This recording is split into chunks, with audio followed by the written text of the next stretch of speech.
Okey, jom kita bedah buku The Psychology of Money oleh Morgan Housel. Dalam beberapa minit ni, kita akan terokai satu idea yang agak radikal, yang kejayaan keuangan anda ni sebenarnya lebih banyak bergantung pada perangai anda, bukan pada kepintaran anda. Jom kita mulakan. Inilah dia, jantung buku ni. Housel cakap, pandai urus duit ni bukanlah pasal apa yang anda tahu, tapi macam mana anda bertindak. Ia macam ubah cara kita fikir kan? Di mana kemahiran lembut, macam sabar dan disiplin tu sebenarnya lagi penting daripada ilmu teknikal semata-mata. Untuk betul-betul faham idea ni, jom kita tengok satu kisah benar yang memang mengejutkan. Kisah pasal dua orang dengan latar belakang yang sangat-sangat berbeza. Ini persoalan utamanya. Macam mana pula seseorang yang tak ada pendidikan keuangan formal boleh jadi kaya raya macam tu sekali? Jawapannya ada pada tingkah laku, bukan pada ilmu di dada. Okey, tengok ni. Sebelah kiri kita ada Ronald Read, seorang janitor. Sebelah kanan pula Richard Fuscon, eksekutif kewangan, lulusan Harvard tu.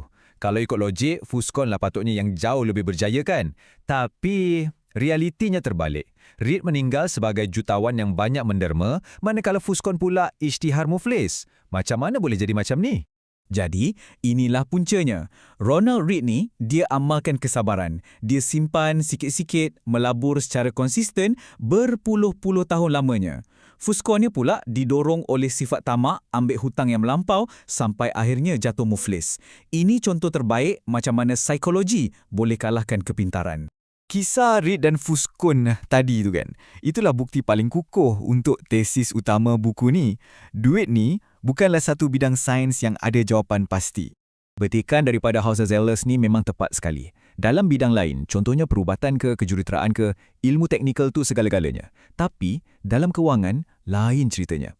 Kemahiran insaniah macam sabar, disiplin dan rendah diri, itulah yang betul-betul jadi penentu. Okey, sekarang jom kita faham pula kenapa kita berperangai macam tu dengan duit. Semuanya berpunca daripada pengalaman peribadi kita. Walaupun pengalaman kita ni secubit je, tapi pengaruhnya sangat besar. Cuba fikir sekejap. Walaupun duduk serumah, dunia ekonomi yang anda hadap masa membesar mungkin lain sangat berbanding dengan apa yang mak ayah anda lalui. Pengalaman-pengalaman inilah yang membentuk cara anda pandang risiko, simpanan dan pelaburan. Carta ni tunjuk dengan jelas kan, kalau anda lahir tahun 1970, mungkin anda tengok pasaran saham ni macam mesin buat duit. Tapi kalau anda lahir tahun 1950, mungkin anda rasa ia tak menentu dan berisiko. Dua-dua pandangan ni betul, berdasarkan pengalaman masing-masing. Sama juga dengan inflasi. Generasi yang pernah rasa kuasa beli mereka susut sebab inflasi mesti akan ada pandangan yang berbeza pasal hutang dan simpanan berbanding generasi yang membesar dengan harga yang stabil. Inilah pengajaran pentingnya. Bila kita nampak orang lain buat keputusan kewangan yang macam gila, kemungkinan besar keputusan tu sebenarnya logik dari sudut pandangan dan pengalaman hidup dia.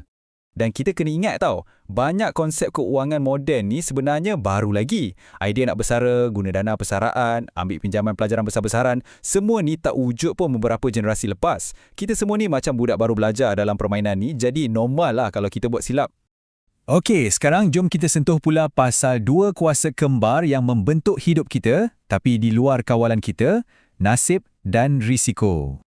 Kita semua tahu Bill Gates tu seorang yang genius dan rajin, tapi nasib pun mainkan peranan yang sangat besar dalam kejayaan dia.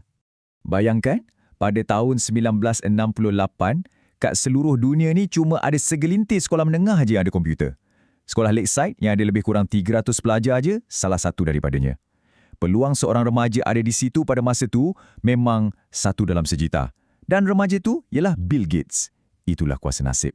Tapi, untuk setiap nasib baik, ada kembarnya, iaitu risiko. Jom kita tengok kisah kawan baik Bill Gates, C. Kent Evans. Nah, inilah gambaran sempurna tentang nasib dan risiko. Gates dapat tuah satu dalam sejuta dengan akses komputer tu. Evans, yang sama bijak dan bersemangat, kena risiko satu dalam sejuta bila dia meninggal dalam kemalangan mendaki. Mereka ni macam dua sisi shilling yang sama, menunjukkan betapa nipisnya garisan antara kejayaan dengan tragedi. Petikan ni satu peringatan yang sangat menusuk kalbu. Bila kita nilai kejayaan atau kegagalan, tak kisahlah orang lain punya atau kita sendiri, kita kena ingat yang ada kuasa-kuasa lain di luar kawalan kita yang sedang bermain peranan. Jadi, lepas dah faham semua konsep ni, apa pengajaran praktikal yang kita boleh ambil untuk diri kita sendiri? Okey, ini 4 rumusan utama. Pertama, fokus pada tingkah laku anda. Itulah kelebihan terbesar anda. Kedua, sentiasa sedar yang pengalaman peribadi membentuk pandangan kewangan setiap orang. Dan akhir sekali, sentiasalah rendah diri bila berjaya dan jangan salahkan diri sangat bila gagal sebab nasib dan risiko tu sentiasa ada. Inilah mesej utamanya. Daripada sibuk cari strategi pelaburan yang sempurna, lebih baik kita fokus untuk membina kesabaran, elakkan tamak dan faham batasan ilmu kita sendiri. Jadi, saya tinggalkan anda dengan soalan ini.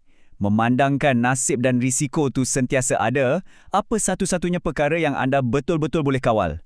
Buku ni bagi jawapan yang sangat jelas. Bukan pilihan saham atau ramalan pasaran. Tapi kadar simpanan anda, kesabaran anda dan jangkaan anda. Dengan kata lain, ia adalah tingkah laku anda.